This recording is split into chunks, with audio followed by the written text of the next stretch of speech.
my name is Markia, or you can call me MJ, and I am based in Capitol Heights.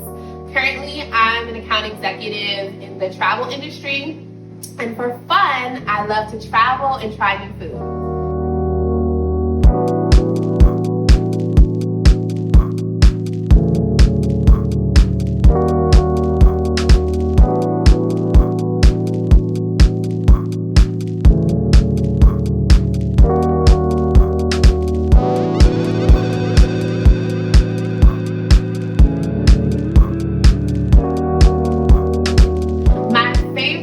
About my new home is definitely having a place that I can call my own, that I can decorate however I want. I can change things up. It just really feels good to have something that's all mine. I would describe my style as I wear what I like. You know, it's super hard for me to say exactly what type of style I have. I don't think it's really anything defined. If I like something, I'm gonna wear it. I will say that I like to keep things, you know, pretty simple and casual, but I love to spice it up with accessories. I'm a bag girl, I'm a ring girl.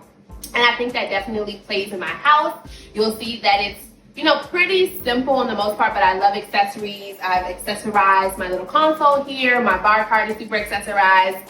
So yeah, I think they play hand in hand. I found things for my house at so many different places. Of course, you have the general places that you can find furniture at Wayfair and All Modern, but I love CB2. And my trick is to never buy anything from CB2 full price. They're having sales all the time. Just put it in your cart and watch it. A lot of the small little trinkets and things, IKEA is a good place.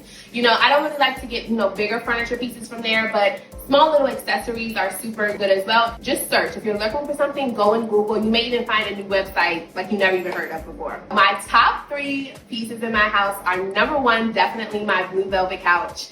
It sets the tone for my entire living room. I always get compliments on it. It's a good conversational piece, so I love that. The second thing is definitely my mirror, because this is also a huge conversation piece. Anytime people come to my house, they're always taking pictures in this mirror. It also opens up the space. I don't have a huge living room. The mirror makes the living room look a little bit bigger. And the third thing would definitely be my bar cart.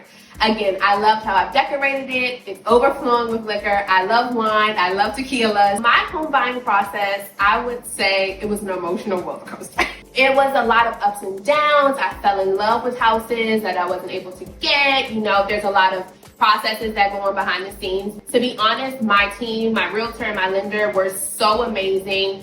They had my back. They were always there to answer any questions, so they made it a lot better. I think for me, one of the hardest things was accepting that what I wanted maybe wasn't what I could afford. So I think I made the process longer than it needed to be. I definitely had to compromise on some things. I think I learned that, one, I'm way more resilient than I thought, because like I said, there was a lot of ups and downs. I was actually under contract for another house back in November, and we were like 2 weeks away from closing day, and then it all fell through. And that's super upsetting. I had started planning what I was gonna buy, what I was gonna do, and I was super defeated, but I was like, you know what? The next day, I told my realtor, let's keep looking, because I wanted to stop.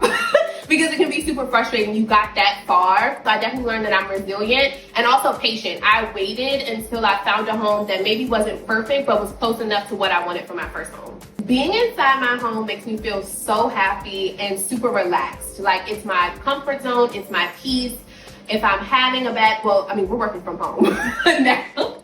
But say, you know, I had a bad day out or something frustrated me out, just being here in the space that I created makes me feel good. I recently got a puppy, so he definitely dictates how my day goes and how my routine goes. We wake up at 7 a.m. I walk him. I also take my skincare routine super seriously. I wash my face twice a day. I go through my routine. And then I love coffee. I'm also addicted to coffee now, so I make sure I make my coffee in the morning. So yeah, just making sure that I'm doing things for myself and making myself feel good are super important in my daily routine. Usually my relaxing means that I'm laying on this couch, popping on something on Netflix to binge, and making myself either a margarita or a nice glass of wine. Costco has these pre-made like margarita mixes that already have tequila in them, and they are so good. Sometimes, most of the time, I still add a little bit more tequila, but they're super good just to sip on. You can even put them in your blender and add some ice and make it like frozen. And I've also recently gotten a lot into rosé. I'm looking forward to making memories with my friends and my family, which I've started a little bit. I've had some small functions, social distancing, of course.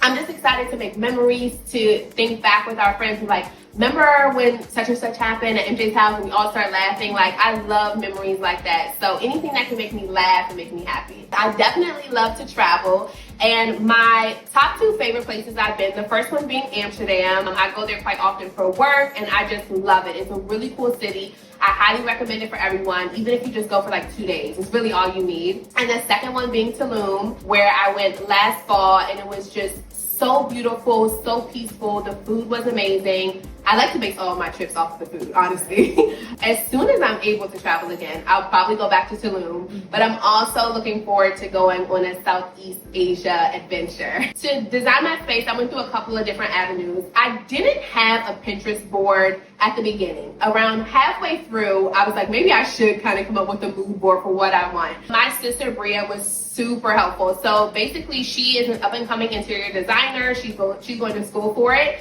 So she had this really cool website where we basically inputted like all of the measurements, and we could actually put like a blue couch, the actual size, a clear coffee table, so we could see how everything fit.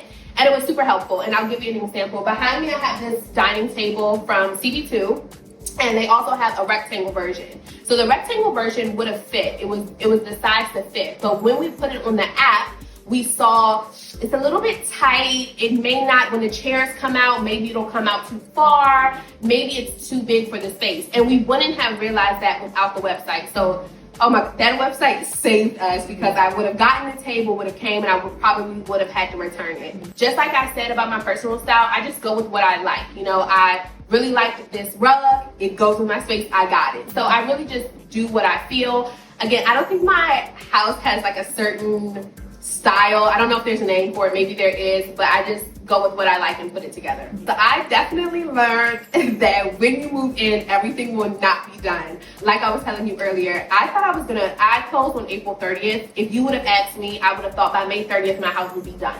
Like I would have everything. And that's just not how it works. I'm 3 months in, and I would say the bottom half of my house is like 75% there. I still want to get some more things to the walls and just spice it up a little bit. Like my mom says, you're always decorating. You're always going to be adding things, removing things. So just take your time with it. It's no rush. So I took my pictures for my gallery wall, a couple of different things. So I definitely wanted to have some photos of myself in there. And I had some good shots of me in Tulum. One of my roommates from college drew like a cartoon version of me, which was super cool.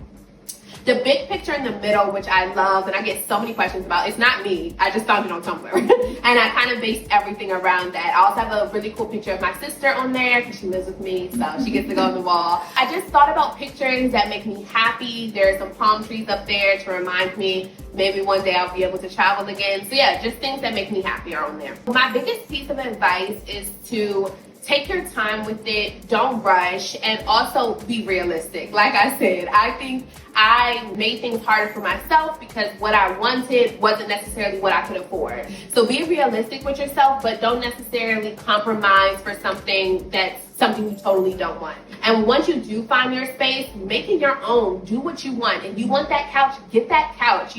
It's really not about what others think or how others will feel. It's all about how does your space make you feel.